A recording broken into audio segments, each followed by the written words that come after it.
Mr. President. Hi, John. First, let me thank you for your presentation today.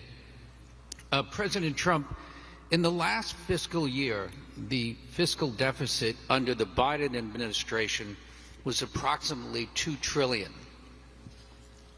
Under the policies you've announced, the deficit would come down from items such as increased revenues from tariffs, as well as eliminating the tax incentives for the Green New Deal. These gains would be mitigated by decreases in revenues from policies such as no tax on tips.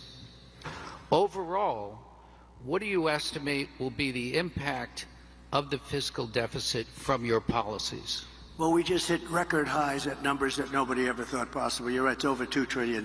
Nobody thought that was a number that was, I mean, you could go back 4 years, nobody thought a number like that would be possible. It's crazy. It's like, it's just horrible, actually.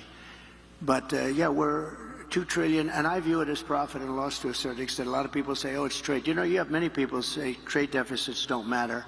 I think they matter a lot. I think they matter a lot. We're going to have tremendous growth. What I'm talking about is all about growth.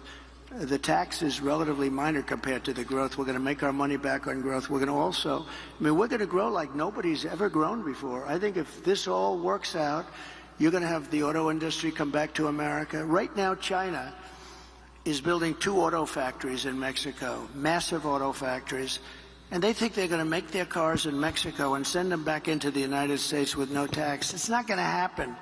Under this administration, it's going to happen. And they wanted to do that during my administration. I said, if you do it, we're going to put a 200% tariff on every car, and you'll never be able to see it. There will never be one car coming across our border. And if I would have let them do it, we would have had these 2 factories. Well, now they're building massive factories, more than 2, and they're going to kill Detroit. And the head of the union, the United Auto Workers in Detroit, has done a terrible, terrible job, just a terrible job. But we're going to bring tremendous growth back. And remember, we're also taking in a certain percentage. I won't name the percentage today, but it'll be a certain tariff percentage, which will be higher than people had heard in the past. And we will be bringing in billions and billions of dollars, which will directly reduce our deficits. Okay? Thank you very much. Good job you've done, by the way.